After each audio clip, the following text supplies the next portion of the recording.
Over $300 million worth of steel fabrication and manufacturing work is going to overseas sweatshops.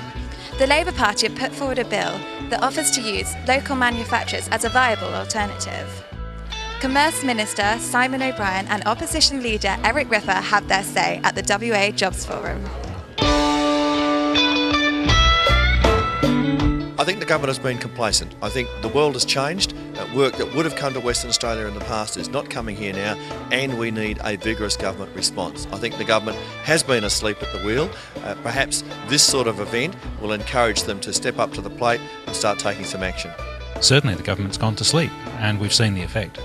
We've seen the devastating effect on the economy of businesses being overlooked for work, and the awful effect of project proponents shutting our businesses out of work, not even giving them a chance to bid for it. The burning issues at the moment, of course, are that we do have, particularly in the steel fabrication area, workshops that are being grossly underutilised, and that's because of a lack of work that's coming to them. If a steel mine that's based in China, that also owns steel fabrication companies in China, comes into WA and buys an iron ore mine, they tend to put all the work back home in China, and we miss out big time. That's bad for the state.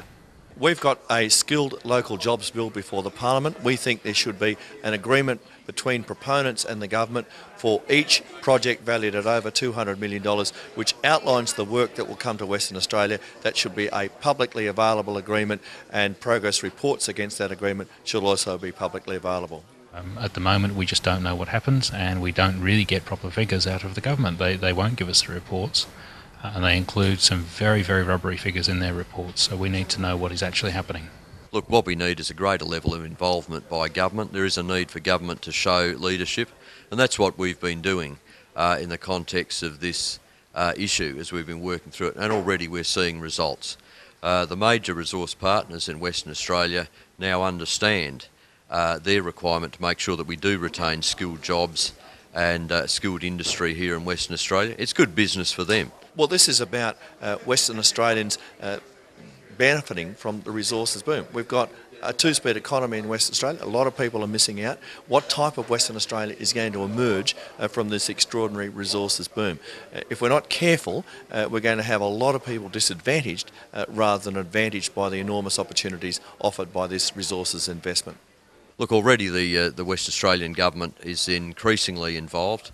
I'm intending to boost the resources that are allocated by government to this particular area of activity, because our industry does need some support at this time.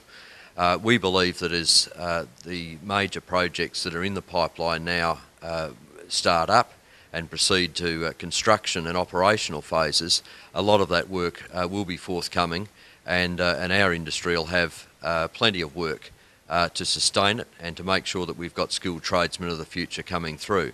Without a transparent approvals process, local businesses don't know what is going to happen. They need to know so they can invest. If they can invest, then the state grows and everybody gets a fair opportunity. But right now the process happens behind closed doors. It happens in a foreign country, so we don't know what's going to happen to our businesses in the future. In the future, you'll be seeing more involvement by the state government in the new economic environment that everyone's working through. And I think you'll also see, I guarantee you'll see, a greater level of local industry participation here in Western Australia. I think the government will be stirred into some action by the campaign that's going on.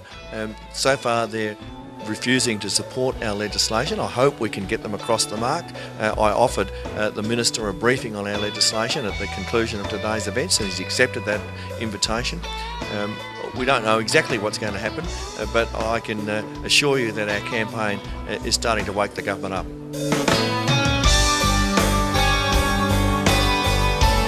Well, we'll see what the future is for the steel industry after the debate in Parliament. I'm Helena Webb, reporting for Undercurrent.